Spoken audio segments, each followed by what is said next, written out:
urFlamp. Have you ever heard of this brand? Me neither. This is one of those products I just kind of went out on a limb to check out, and I'm super glad I did. Gonna spoil it right off the bat. This thing's pretty good. Basically, what is it? This particular version is the V63-S, and that S stands for spot.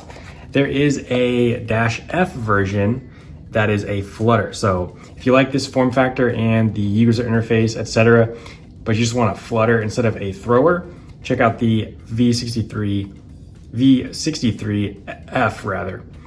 Yeah, this uses an 18350 battery that's included, but this flashlight also has a trick up its sleeve, which I will show you now. Kind of literally.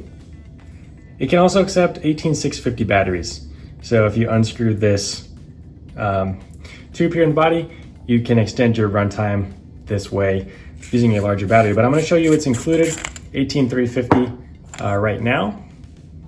No charging port on the battery itself, and that's because you can recharge this battery directly from the flashlight itself via USB Type-C. There's the port right here on the back. So yeah, we're gonna check out the beam shots actually right now. I won't keep you waiting. If you are familiar with modern flashlights, you're gonna know how to operate the V63, no problem. Single press turns it on, single press turns it off. It does have lockout mode if you desire. So from off, if you hold the switch down for about 2 seconds, first thing you'll see is eco mode for about a second, and then it will shut off at around the second mark. And they give you 2 blinks letting you know you've locked the flashlight out. That way you don't have to worry about it accidentally coming on in a bag or in your pocket and draining battery life or potentially setting something on fire. Then yeah, you've got general 3 low, medium, and high modes that you can cycle through by holding down the switch when the flashlight's on. And if you want to get right into eco mode or the lowest output level possible, from off, you're just going to hold the switch down for 1 second. Then that gets you eco. Double pressing the switch from on or off gets you right into the max output turbo mode, and triple click for strobe, and triple click again for SOS. Yeah, so definitely a nice little jacket pocket thrower. And this thing also has another unique design feature. It has threading here at the base. So if you want to attach this, it's got the standard, I believe it's 1/4 thread pitch. I'm not sure about that, but yeah, if you have, let's say, a tripod or something and you need to direct light at a particular area, you can do that with this. Something like this might be more useful for the floodlight version, not so much for this sort of thing, but you get the idea. You can do that, use this for some area light if you need to. So pretty interesting that that's included on the base. I like how the base is set up in general, because not only do you have this tripod mount, but it can also tail stand. And the way the holes are set back here, it's so that the lanyard can loop through and not like make it sit unevenly, like have the lanyard strap go around the base to kind of make it uneven. So yeah, basically everything about the tail is pretty good to me. It does cost you just a little bit of extra length, overall length of the flashlight, but this thing's pretty small to begin with, so it doesn't bother me. Let's look at that box. Here is on the top, this is the runtime and output information for the floodlight version.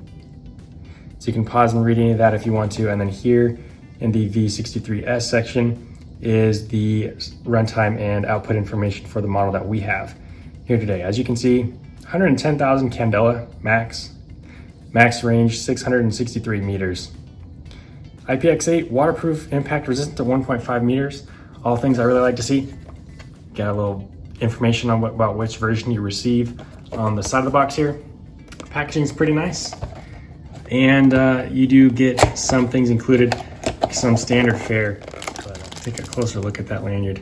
I hope that cinch isn't sliding too much on the strap.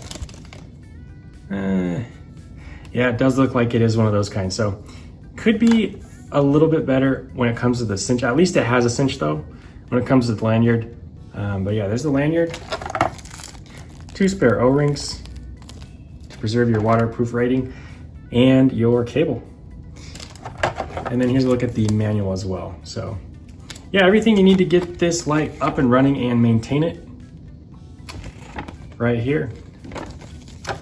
One thing I am curious about is the warranty if there's any warranty information on this thing. Please hold. Okay, I found it. So you get a 1-year warranty, but if you register the product, you get a 5-year warranty. So pretty good confidence in the product from the manufacturer itself.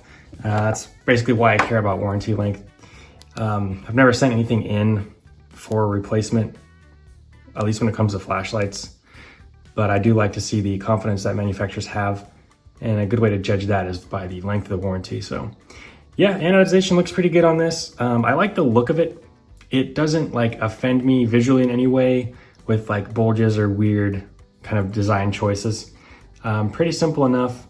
One minor nitpick would be, and it's just kind of the nature of how these things go, the rubberized switch feels pretty similar to the rubberized gasket on the port cover here. So in the dark, if you're trying to index this, find the switch, you can kind of get tricked a little bit.